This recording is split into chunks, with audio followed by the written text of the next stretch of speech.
Mukama yeebazibwe, bantu ba Katonda abalungi, mbabuuzaako mwenna mu linnya lya Mukama waffe Yesu Kristo, era ne mbeebaza ali eyawuliriza ate n'ogabirako n'omulala ekigambo kya Katonda.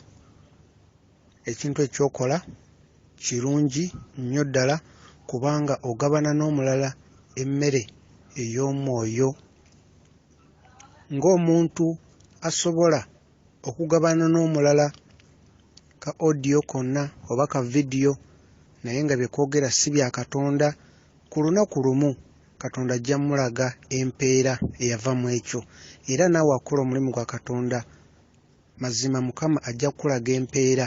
Oboolyawo oyo g'oweereza ka audio kagenda kukola enjawulo mu bulamu bwe, kamukomyewo eri Katonda. Ne waabanga essaawa eyo abadde alina olugendo gy'alaga olutali lutuufu, kyangu nnyo okukyusaamu ebirowoozo bye n'agamba nedda, kankwate ekkubo lino. Olw'aka audio k'omuweereza si kano ka audio kokka okuva eno, wabula obubaka obwa Katonda, emmere y'omwoyo yonna, kakabeere nga si ka audio kano, kakabeere akayimba ak'okusinza oba akatendereza oba n'omuweereza olunyiriri lwa Bayibuli. Kyonna ky'oweereza omuntu omulala yenna nga kintu kya Katonda, oba ggwe kennyini ng'obadde olina obuulira, oba n'omuweereza audio ebuulira ekigambo kya Katonda evudde awalala wonna, ekintu ekyo kikulu nnyo. Oba ozimba obwakabaka bwa Katonda.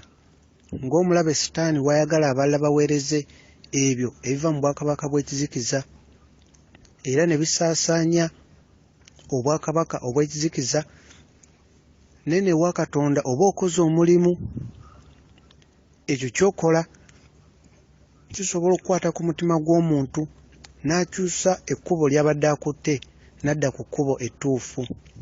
Mukama kuume era abateekeko ekisa nga muwuliriza. Oba oliawo oyinza ate n'okugabirako n'omulala, kuba ekigendererwa kyaffe kya kulaba nti tuyambagana buli omu, tulabe nga tweteekateeka okusinkana Mukama waffe Yesu Kristo. Tulabe nti tutambulira mu butuukirivu n'okwenenya, tulabe nti tugenda mu ggulu buli omu nga kinnoomu, nga tetulina kigendererwa kyagamba nti oba ogabe kigambo kya Katonda nga waliwo ekigendererwa kyonna kyonna kyonna. Nedda mukwano gwawuliriza, si bwe kiri, si bwe kiri, wabula ekigendererwa kyakulaba nti ffenna tugenda mu ggulu eri oyo ayagala okuwuliriza. Oyo atayagala kuwuliriza, ffe omusango tuba tugweggyeko. Gwe woweereza omuntu n'atawuliriza, omusango oba ogweggyeko, oba okoze omulimu gwo, omuntu oyo taligamba nti tewamugamba, gwe omusango oba ogweggyeko, era mu mutima gwe amazima aba agamanyi. Omusango oba ogweggyeko, guba tegukyali ku mutwe gwo. Olwaleero ngenda kwogerako ku nsonga y'omuntu waffe obw'omunda, kubanga nga bwe tugabana ekigambo kya Katonda, emmere y'omwoyo, emmere y'omwoyo, omuntu oyo w'omunda oyo omwoyo oyo gwe tuwa emmere y'omwoyo gwe njogerako, kubanga gye twongera okukula mu mwoyo, omuntu waffe oyo ow'omunda ne tumuwa emmere y'omwoyo ayongera okukula, kyongera otusembeza okumpi ne Katonda, ne twongera okutegeera Katonda, ne twongera okuba nga tuwulira Katonda, ne twongera okubeera mikwano gya Katonda, era twongera okubeera abantu ab'omwoyo, kuba gye twongera okusemberera Katonda naye asembera kumpi naffe, gye twongera okumumanya era naffe atuwa ekisa, twongere okubeera mikwano gye n'okutegeera engeri gy'akolamu, engeri gy'ayogera naffe, obubonero obw'enjawulo Mukama bw'akozesa okwogera naffe. Twongera omusembeza ne tubeera n'enkolagana, kubanga bwe tuba tetulina nkolagana na Katonda, waliwo bye tujja okuba nga tuteebereza. Okugeza Mukama, omuntu ayinza okugamba nti Mukama ayogedde bwe kiti ne bwe kiti, oba nze Mukama aŋŋamba kino na kino, oba enkolagana eba bweti ne bweti.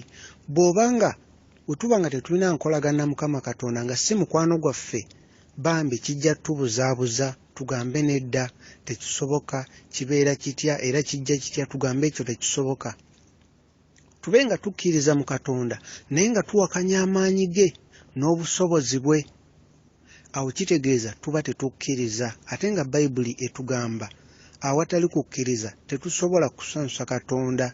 Ekyo Bayibuli kyeyogera mu kitabo kya Hebrews chapter 11 verse 6, awatali kukkiriza. Ate okukkiriza mu Katonda kujja kutya? Era Bayibuli etugamba okukkiriza kujja na kuwulira kigambo kya Katonda. Kati omuntu waba tawuliriza, mazima tuba tunakkiriza tutya? Tulina kusooka kuwulira. Okukkiriza kuva mu kuwulira. Era ng'okuwulira ekigambo kya Katonda tufune okukkiriza, tulina okweteekateeka. Nga bw'oba ogenda okuba ng'olina ky'ogenda okusimba, n'oteekateeka ettaka, n'oteekamu ebigimusa erikwega ettaka libe eggimu, ogenda okuteekamu ensigo, osimbe ensigo, ogifukirire amazzi, ejja kkula mangu. N'ettaka etuba nga toliteeseteese n'osimba busimbi nsigo, ettaka bwe liba si ddungi era n'osimbamu ensigo nga nnungi tejja kkula ne bw'onaagifukirira. Kati naffe myoyo gyaffe tulina okusooka tweteeketeeke, kubanga ekigambo kya Katonda nsigo ya mwoyo wa Katonda, nsigo y'ekitangaala ejja munda mu ffe, eyo gye tufukirira. Buli lw'osoma Bayibuli n'osinza, olwo oba ofukirira ensigo eyo esobole okkula. Okweteekateeka kwe tulina okukola munda mu ffe kwagala Katonda, kwagala balala, kwagala muliraanwa waffe, oyo muliraanwa okumwagala.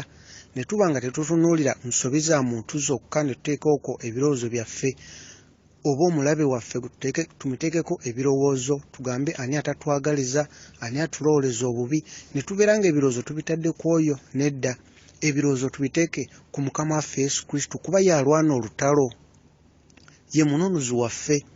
Bwe tumuteekako amaaso n'ebirowoozo, ebirala byonna tubimulekere, tunoonye engeri gye tumumanya, engeri gye tuba n'enkolagana naye. Tusabe obutakoowa. Mu kitabo kya 1 Thessalonians chapter 5 verse 17, Mukama atugamba tusabe obutakoowa. Ate n'okusaba nakwo Mukama atugamba tumusabe mu mwoyo ne mu mazima. Mukama abantu abasinza bayagala. Bwe tuba tusobye mu kitabo kya Yokaana, John chapter 4 verse 24, Mukama ayagala abamusinza mu mwoyo ne mu mazima. Tumusinze mu mwoyo ne mu mazima. Kati okusinza Mukama mu mwoyo ne mu mazima era okusaba nga tetukoowa, kwe okusaba mu mutima nga tolaga muntu yenna, wabula ng'olaga Mukama Katonda wo. Ng'era essaala ey'okusaba yeeno, beera mu mutima gwo ng'osaba ng'oga Mukama, nzigyamu by'otayagala, onteekemu omwoyo gwo, okwagala kwo n'obulamu bwo. Mukama waakuteekamu omwoyo gwe, okwagala kwe n'obulamu bwe, ate n'akuggyamu by'atayagala, ekyo kyongera otusembeza kumpi ne Katonda, kuba obusobozi ffe tetubulina, wabula Mukama y'atuggyamu ebyo by'atayagala. Ne bwe tugamba nti ffe kennyini n'obusobozi bwaffe tetusobola, oba ojja kubeera mu lutalo ng'oyagala kuva mu kino naye ng'okiddamu, paka olunaku lw'okizuula nti obusobozi buli eri Mukama Yesu Kristo, yasobola okituggyamu. Ffe kye tusobola okukola, osobola okumanya nti kaakati bwe kiba ekizibu tugeze kyakunywa mwenge, osobola okugamba sijja kuddamu kugenda mu kifo kino, gundi yaŋŋamba ogenda okunywa omwenge, kanneme kumwewa nnyo. Naye ekyoyooyo okuva ku ekyo tukisaba kuva Mukama, kubanga eyo eba deliverance. Mukama yakola deliverance eyo n'atugobamu ogwo omuzimu ogutuleetera okwagala okukola ekyo. Omwenge ndeesenga kyakulabirako, naye nga kiyinza okuba ekintu ekirala kyonna kye twagala okuvaako. Eyo eba deliverance. Mukama yatuggyamu ekyo, ekyoyooyo yakituggyamu. yensonga lwaki tuba tugamba Mukama nzijjaamu by'otayagala onteekemu omwoyo gwo okwagala ko n'obulamu bwo. Ekyo kye kigenda okwongera otusembeza kumpi nnyo ne Mukama, twongere okumumanya, twongere okuwulira eddoboozi lye. Buli kintu kyonna ky'olaba basajja ba Katonda ne bakyala ba Katonda kye bakola mu linnya lya Yesu Kristo, okusabira abantu ne bawona, okukola deliverance, byonna obusobozi naawe Mukama yabukuwa, era Mwoyo Mutukuvu naawe akuliko. Era omuntu ow'omunda yeetaga kuliisa mmere, kigambo kya Katonda, kumusaba, kutambulira mu butuukirivu, kwenenya. Omuntu ow'omunda oyo asobole okukula, asobole okukola biri by'olaba abalala bye bakola. Olw'ensonga singa Mukama waffe Yesu Kristo akomawo olunaku olwaleero, oyo kuba oluusi oyinza okubeerawo n'ogawe naaba njagala kunsabira njagende wa musumba, bwe mba njagala okukola kino omusumba waali. Omusumba waali tetuganye, naye Mukama waffe Yesu Kristo waba akomyewo, omusumba n'ayimirira mu maaso ga Yesu Kristo, anaakwogererayo oba ggwe by'okola bye bigenda okweyimirira. Kino nkyogera okulaga nti weewaawo omusumba omulimu gwakola mulungi, naye naawe kennyini weetaaga okwetuukira ewa Katonda kuba obusobozi obulina. Ate wonaabeera mu maaso ga Katonda, Mukama tagenda kugamba nti ani yasabira ku kkanisa bw'eti, ani yalina enkolagana n'omusumba bw'ati, ani yali asabira mu bano, ani yali ayimbira mu kkwaya y'egindi. Mukama agenda kubuuza kimu, ani yamusinza mu mwoyo ne mu mazima? Ani yamusinza mu mwoyo ne mu mazima? Okusinza mu mwoyo ne mu mazima kyekyo ekigenda okukusembeza, kyekigenda okutusembeza kumpi ne Mukama, tube n'enkolagana eyannamaddala etaliimu kubuusabuusa. Kuba tuba tetusinza Katonda mu mwoyo ne mu mazima, tugenda kuba nga tubuusabuusa, nga tukola abalala bye tulaba bakola, bye tusuubira nti bye tuzze tukkiriza. So nga ate bw'osinza Katonda mu mwoyo ne mu mazima, otandika okwawula ekyo kye tulaba ku ngulu n'amazima gaakyo nga buli kintu nga ekibeera. Kuba oba osinza Katonda mu mwoyo ne mu mazima, toyinza wadde okuddaawo n'otandika okwogera mu nnimi, naye nga mu mutima gw'okimanyi ebintu oli mu kugatta bugassi bigambo gwe kennyini, oli mu kkanikakanisi bigambo n'obigattagatta, n'ogamba oba rabashaka biki ebintu we bityo. Munnaaye, mu mutima gwo omanyi amazima. Mu mutima gwo omanyi amazima nti gwe obigattagatta, era mu mutima gwo okimanyi nti oyo akuliraanye ajja kuwulira naye akola ekyo, n'omulala. Kwegamba mu mutima gwo otegeere nti yes njogera mu nnimi, naye nga mu mutima gw'omanyi amazima, ennimi ezo gw'ogattagatta ebigambo. Ebintu bya Katonda woonaaba omutegedde mukwano gwampuliriza, ebintu bya Katonda bya ddala, si bya kuteebereza, si bya kukola kulaga bantu. Naye Katonda ali mu mitima gyaffe, era Katonda agamba oyo amunoonya amuzuula, oyo aggulawo oluggi Mukama ayingira mu mutima gwe. Era Mukama agamba endiga ze zimanyi eddoboozi lye, endiga ze zimanyi eddoboozi lye. Ekintu ekisinga obukulu ku nsi kuno kumanya Katonda, gwe ne weetuukira ewa Katonda. Omulimu gwa omuntu ayitibwa omusumba, kulembera ndiga n'agituuse wa Yesu Kristo. Omuntu ono ye n'aba n'enkolagana ne Yesu Kristo. Ekyo kye kimu ku bintu ebisingira ddala obukulu, byemu ku bisingira ddala obukulu.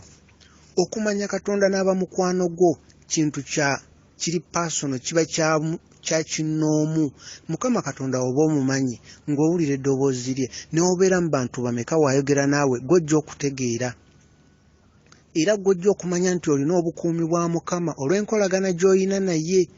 Era n'oli omulala alina obukuumi katugeze ng'abujja mu bantu ba Sitaani, era naye ajja kuba n'ekyama kye ng'amanyi ye alina gy'agenda n'afuna amaanyi ag'enjawulo. Naawe ojja kubaawo ng'omanyi olina enkolagana ne Katonda, era bwe bukuumi bwo. N'oli akkiriza mu Katonda naye nga taliiko bukuumi bwa Katonda, era Sitaani ajja muloga abantu baweereze ebintu eby'enjawulo bimukwate, olw'okuba talina bukuumi. Akkiriza mu Katonda naye ali ku bintu ebikwate. olwaleero luno Yesu Kristo ayagala abe n'enkolagana na buli muntu kinnoomu awulire eddoboozi lye. Yesu Kristo ayagala buli muntu kinnoomu abe nga awulira eddoboozi lye, buli omu abe n'enkolagana naye, kubanga ffenna tuli mubiri gwa Yesu Kristo. Ffenna tuli mubiri gwa Kristo. Mukama ayagala buli omu abe n'enkolagana naye. Yemu ku nsonga lwaki yatuwa essaala eyo etugatta ffenna. Oli kaabe wa ddiini ki era ojja kusanga asaba ng'agamba ng'asaba essaala Mukama gye yatuwa, ng'ayogera ekyo obwakabaka bwo bujje, by'oyagala bikolebwe mu nsi nga ebikolebwa mu ggulu. Ekyo bonna bakyogera nga bwe kiri mu ssaala, ng'ekikulu ky'ebyo obwakabaka bwa Katonda bujje mu mitima gyaffe buli omu nga kinnoomu. Kyayagala kikolebwe mu nsi nga bwe kikolebwa mu ggulu. Ekyo kibeerawo mukwano gwange mpuliriza ng'olina enkolagana ne Katonda, bwe bwakabaka okujja munda mu ffe. Katonda ayagala abe n'enkolagana na buli omu kinnoomu. Yesu Kristo azaalibwe bujja mu mitima gyaffe, tubeere naye, tutambule naye, atukulembere, tufune ebibala era ebiri mu ekyo okuba n'enkolagana naye, era n'obutaba na nkolagana Yesu Kristo mu mwoyo, era ebibala ebiva mu ekyo, era omuntu atalina nkolagana era abifuna. Ebiva mu ekyo obutaba na nkolagana naye, kuba obwo bwe bukumi bwaffe mu nsi ey'omwoyo. Akaseera kano ke tulimu mu nsi ey'omwoyo, eri abo ababigoberera era abalina enkolagana Yesu Kristo, akaseera kano kalungi nnyo, kuba Mukama ali mu kuleeta okubikkulirwa okw'enjawulo mu mitima gy'abantu, buli omu nga kinnoomu. Gwe enkolagana gy'oba oyina naye, Mukama ali mu kweyoleka eri abantu mu ngeri ez'enjawulo, mu bubonero obw'enjawulo. Kano akaseera kalungi nnyo, kuba Yesu Kristo azaaliddwa munda mu mitima gy'abantu. Abantu bali mu kukula mu mwoyo, abantu balina ennyonta okumanya Yesu Kristo yennyini omulamu eyazuukira, kuba bakirabye nti ddala waali mulamu. N'ate n'omulabe Sitaani naye alina entegeka, era gwe ali eyawuliriza kankubuulireko ku ntegeka za Sitaani ezigenda mu maaso mu mwoyo, olutalo Sitaani lwategese eri ekkanisa. Kati ezimu ku ntegeka Sitaani zaategese, mu bwakabaka obwa Sitaani waliyo olutalo, mu bwakabaka obw'ekizikiza gye njogera waliyo olutalo. Waliwo church gye bayita church eya Sitaani, Church of Satan, erina olutalo, erwanagana oba esika omugwa n'abalala kwegamba boyinza okuyita abalogo, bonna nga bakolera Sitaani, naye nga olutalo lwe bali mu kulwana nabo bali mu kusaba Sitaani lukusa bagende bafuge ekkanisa mu nsi yonna. Bali mu kulwana kuba baagala lukusa okuva wa mukama waabwe Sitaani bafuge olutalo. Kati buli omu alina by'ateesa by'agenda okukola mu kkanisa. Abakabaka amanya aba church eya Sitaani bo entegeka zaabwe ze zino ze balaga ewa Sitaani, bagamba bagenda kujja mu mawanga beeyunge ku kkanisa already eziriyo. Kati bo kye bagenda okukola abakabaka wa Sitaani, bajja ne ssente ne basinkana ng'omusumba ne bamuwa ssente bagaziye ekkanisa, naye ekkanisa zaabwe zibazimba nnene ziringa ng'ekisaawe naye nga waggulu ebambike. Ne baleeta music nga bw'olaba owa concert, nga bw'olaba ow'ebivulu, music waabeera. Era bateekawo amataala amalungi, kwegaba bazimbira ddala church ennene. Basobola okuzimba church nga egendamu abantu miliyoni nga 3. Church n'osala church ngendamu abantu 5,000 oba miliyoni ng'emu. Bazimba church nnene era bagaba ne scholarship abantu abagala ogenda okusomera ebweru, era bagaba n'ebintu ebyokukozesebwa ku church, ddala ebintu ebyokwekolako abakyala ebakozesa, eby'enviiri, enjala enkolerere, enviiri ezitali za kwega enviiri eziri artificial, babigaba ebyo bakola church ennene. Era wotuuka ku bintu bya music mu church baleetera ddala ebyuma nga wola ebya concert endongo neekubira ddala kwegamba bo kibagenderedde kutagetinga bavubuka. Era ebiseera bitali byawula mugenda kulaba church bwezityo nga church nene nnyo nga music akuba n'okusinga ew'ebivulu bye muwulira ng'ebyuma ebirimu by'amaanyi amataala ago agakakala ez'enjawulo nga bagateeka mu makyaki yenkulakulana basitaani gye baagala okuleeta mu kyaki nga kyebaagala baagala kutagetinga bavubuka kuba bavubuka bamanyi baagala nnyo music mu kyaki okubuukabuuka ng'era bagenda kugamba ennyambala emisono gy'engoye n'enviiri ez'enjawulo zibeere mu kkanisa abasitaani entegeka yaabwe eno naye ng'ekigendererwa baagala kutagetinga bavubuka naye kati we baleeta bino bagenda kugiramu ne ssente baleete ne ssente nnyingi kati bino nga basanga omusumba ne bamugala tulina entegeka weeti ng'omusumba akkiriza bakulaakulanye ekkanisa ssente bo bajja na nnyingi naye nga kye bagenda okujja nakyo kye bakwese emize gy'abawala okwagala n'abawala abalenzi okwagala n'abalenzi era ng'ekyo tebajja kyogerako mu kkanisa ekyo tebajja kyogerako kati omwo bayiseemu ebintu byabwe ebirala okusiga emize emikyamu mu kkanisa ebintu bingi nnyo naye nga bajja ng'abazze okuleeta enkulaakulana eyo enteeka y'abantu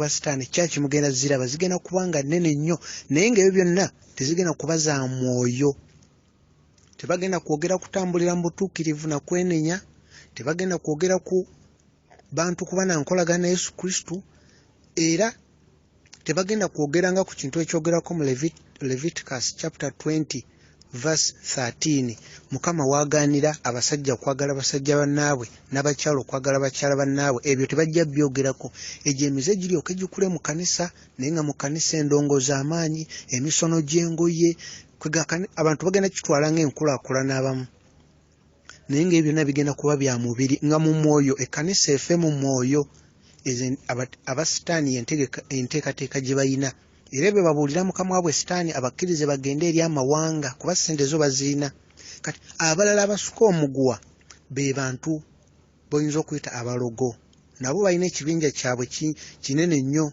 mu nsi muno kinene nnyo kati abo bo bagamba sitaani omulimu agwebbo oba ogenda mu makanisa bo entegeka gye bayina bo bagamba bayina eddagala oba ebyekirogo bye bayinza okuwa abasumba ne babeera nga abasumba bawa obunnabbi naye nga bwa bulimba era asobola okubuulira buli kimu ekiyakubaddeko ekigenda okubaako gy'obeera biki nga bino babikola olw'ensonga bamanyi nti si kyangu omuntu okwawula nabbi omutuufu n'omukyamu kuba omutuufu asobola obyogera n'omukyamu asobola obyogera kati nabo bayina ebintu ebyeddogo bye bagenda okukozesa baleete ebyamagero eby'obulimba babulira enjiri ey'okugaggawala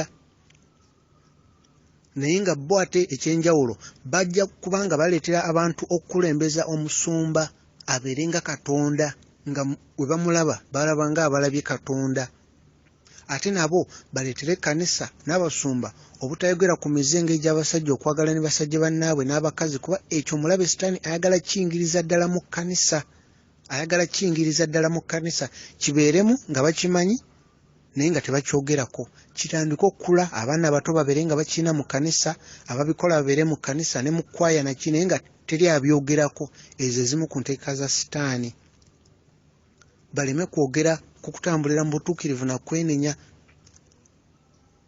abantu babeere mu kkanisa naye nga mu mitima gyabwe tebalina mirembe na ssanyu ate nga tebamanyi Katonda nga balina ekifaananyi kye balina kirala nnyo ekifo kya Katonda nga bamanyi musumba era nga kumpi ebikola bye bakola bisinza musumba naye nga tebamanyi nti kye bakola basinza musumba bino byenkubuulira gwawulira oyinza okugamba kakati bino bijja bitya byenkubuulira bino bituufu mukwano oli waddembe obiwuliriza oli waddembe obutabiwuliriza naye sitaani waddala mu nsi muno sitaani alina adresi eri California omuntu abeera mu America asobola okujulira kino ettabi kwegamba eringa headquarter ya sitaani eri California ne ku kizimbe ekigambo weekiri the Church of Satan headquarters eri California bino byenkubuulira meeting zibaayo ne babyogerako era ne bakuŋŋaanya ssente basindika ababaka mu nsi yonna bagende nga basaasaanya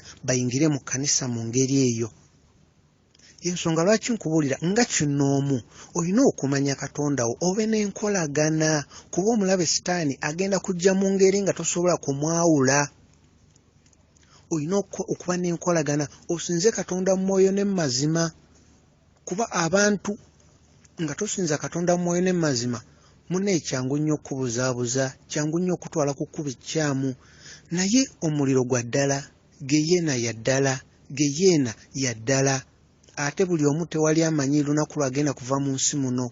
Naye onaasinkana otya Mukama Katonda nga teweeteeseteese?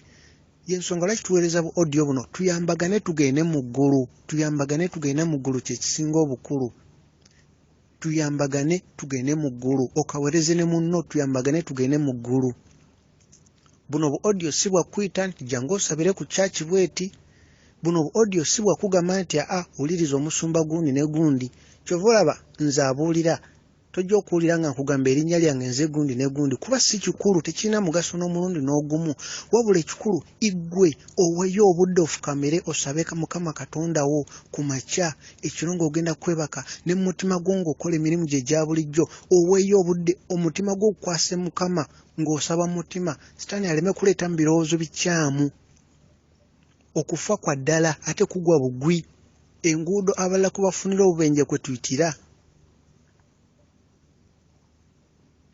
Mukama awadde buli omu obujulizi obumala okutegeera nti Mukama Katonda yatonda eggulu n'ensi era gy'ali mulamu.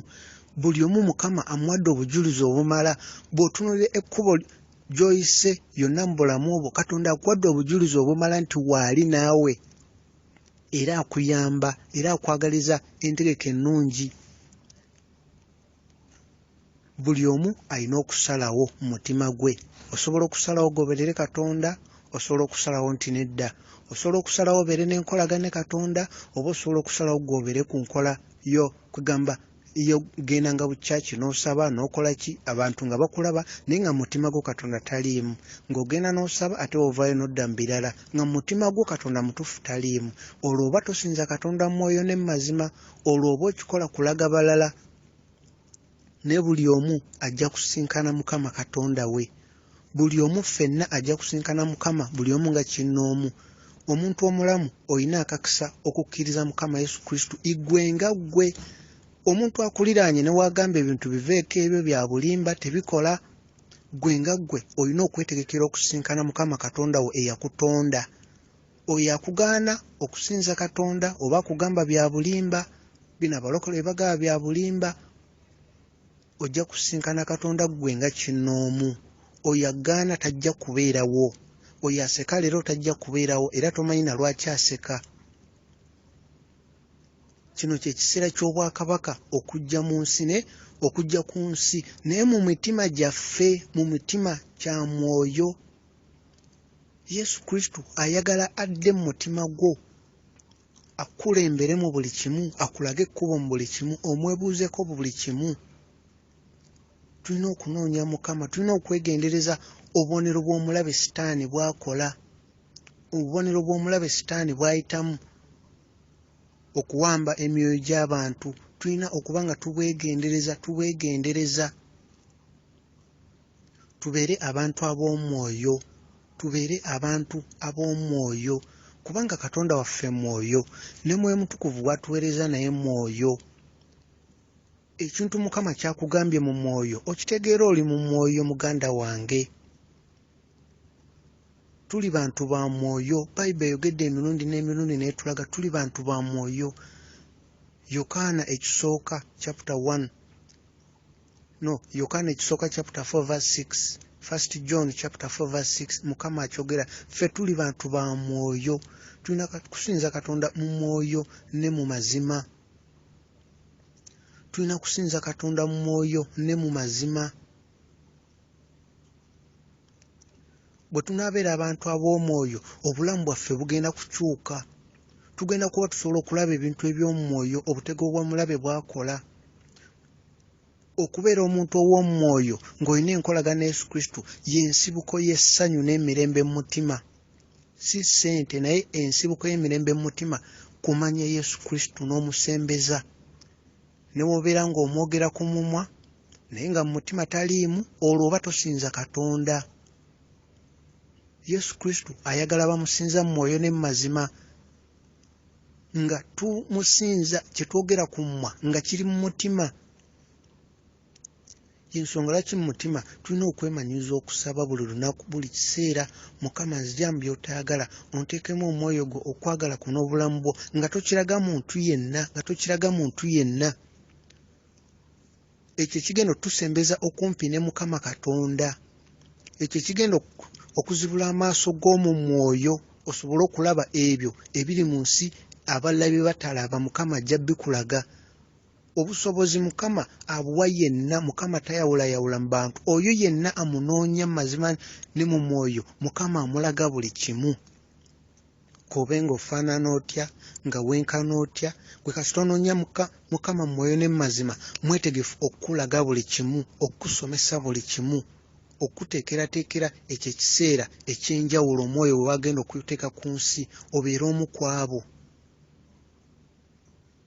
Kisoboka abantu okusinza n'okusaba n'okubuulira enjiri naye nga Mukama Katonda tali, okubeerawo kwe tekuliiwo. Abantu tulina obusobozi obubuulira ekigambo kya Katonda. Mwoyo Mutukuvu abuulira nga bw'aba ayagadde. Abantu tusobola okubuulira endowooza yaffe, Mwoyo Mutukuvu abuulira obubaka nga bw'aba ayagadde, kuba ye alaba emitima gy'abantu gyonna. Kisoboka. Yokaana 14:17 etugamba Yesu Kristo ayagala abeere munda mu ffe. Yokaana 14:17 etubuulira bulungi nnyo. Abalala basobola obutamukkiriza kubanga tebamulaba, naye ggwe ali mu mwoyo omumanyi kubanga ali mu ggwe. Ekyo kiri mu Yokaana 14:17. Era gwali eyo ng'otandise okuba n'enkolagana Yesu Kristo, enkolagana etali mu kubuusibwabusibwa, oli mujulizi ku bintu bye njogerako nti ddala Yesu Kristo gy'ali, era akominikeetinga, asobola okuwa obubaka. Oli mujulizi. Naye ng'okumanya Yesu Kristo osooka munoonya. Olina okweyawula ku bintu by'ensi eno, tuyambagane ffenna tugende mu ggulu. Akakisa tukayina ku nsi. Oli waddembe obutawuliriza, waddembe obiwakanya, naye omusango tuba tugwejjeeko. Mukama bakuume, obeere bulungi.